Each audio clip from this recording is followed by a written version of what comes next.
Good afternoon. My name is David Knox, and I have multiple system atrophy. I left a little YouTube short about what does MSA and bowling have in common, and I said me. Well, I got a couple videos for you to show you what this actually looks like in real life. So I'm probably going to have to zoom in on my video editing software because I can't really do it in Windows and yada yada. So bear with me here. I will say I'm still trying to stay active, even though MSA and I have. It kind of makes me wonder. I always thought I had the MSA. Do you have the cerebellar version or the Parkinson? msa-c or msa-p really has to do with which one's predominant. Which one do you see the most? And now I think I'm seeing the C version more than the P. The P, I have the tremors, resting tremors and the action tremors whenever I do things. But darn if I don't trip over myself and have issues with balance all the time too, right? Walking like I'm drunkish kind of sort of stuff. So I kind of don't know. I thought I was msa-p for a while. That to the average person, that might be the predominant version of what they see. But to me, it's like I said, I believe I got both of them, and now I'm starting to wonder if C is worse than P. Cerebellar versus P. So just some things I'm going to show here. One picture is the family of 4. I'm sure they'll love to be in one of my videos. We bowl. Do we bowl every single month or every year? Not necessarily, but we love going bowling. And we've been bowling since the kids have been young. Kids are now 17 and 11. And here are my kids when they're very tiny. Just an adorable picture, especially Audrey, the youngest one. They're trying to be like her older sister, which is which is great. And I'm going to play these videos in order here. So hopefully I'm matching these up with my video. I'm going to have to take a minute to sync these, but first video I'm going to show is bowling, and just me. Now, one thing that's hard to see there is if I rewind it back when I step through here, I can't really slide. I can't extend myself and push the ball as much as I want to get the power because I'm going to fall. It's a slippery slope trying to bowl and stay upright at one motion. And I will say before I go any farther, it was pretty hard for me to actually bowl. The first time I grabbed the ball, I couldn't walk my steps and shuffle the feet and go. There was a bit of a learning curve for that. And I looked back at my wife, and she just smiled. she knew I had a little bit of struggle going on here. It's kind of those weird things. I mean, if I shake by what I do here, you can imagine how hard it is to control nerves and muscles trying to bowl, especially when I shuffle my feet and things like that, right? Second video I'll show here, running up to it, and I about trip. I about fall, right? Rewind that one back. If you just watch my left foot, I could try to slow it down as much as possible, but this is what happens. I can't get stability trying to catch myself. Now I will say I'm really good at catching myself. Really good at catching myself. I've only fallen, I won't say how many times I've fallen, but I'm really good at catching myself. Even when I've had too many beers or too much, to drink or whatever, I generally never fall. So really good at my balance.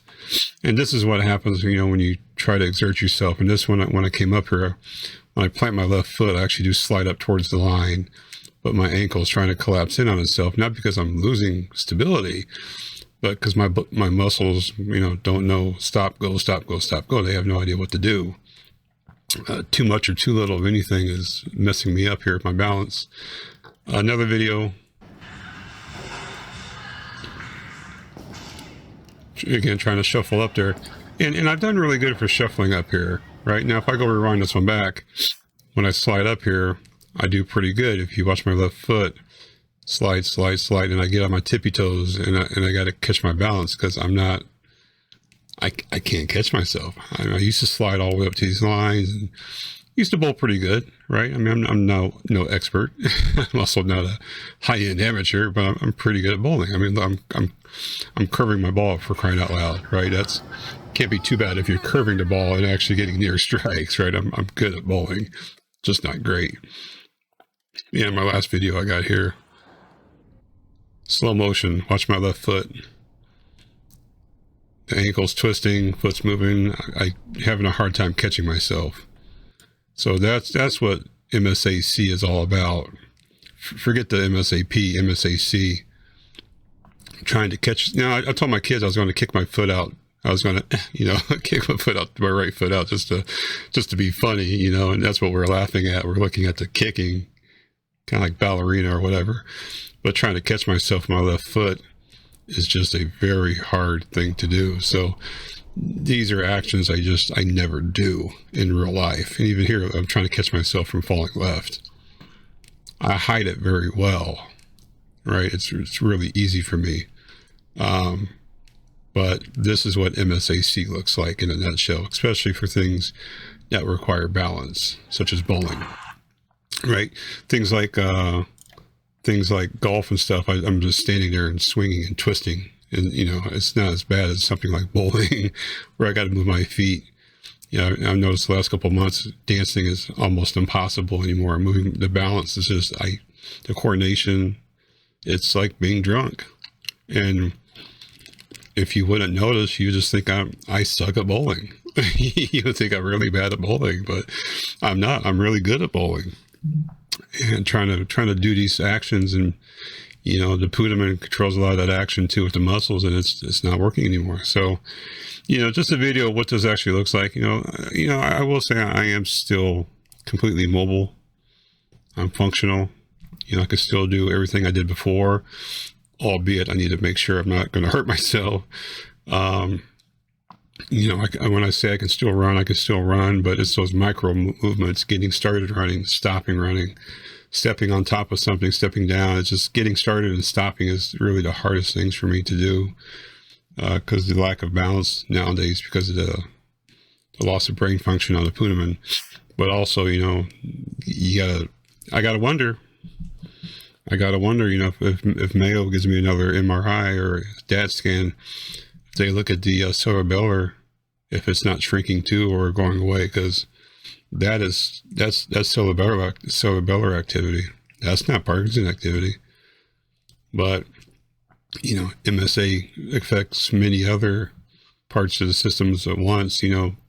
Parkinson, cerebellar, and autonomic. So this is what we're up against when it comes to things like MSA, multiple system atrophy. It's quite weird, and I don't know how to explain this in real life.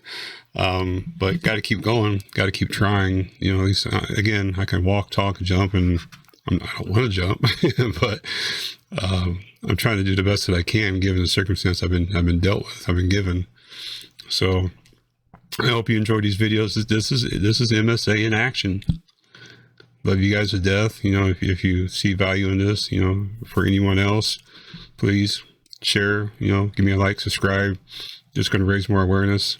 I'm still on the cough drop routine, the regimen for cough drops.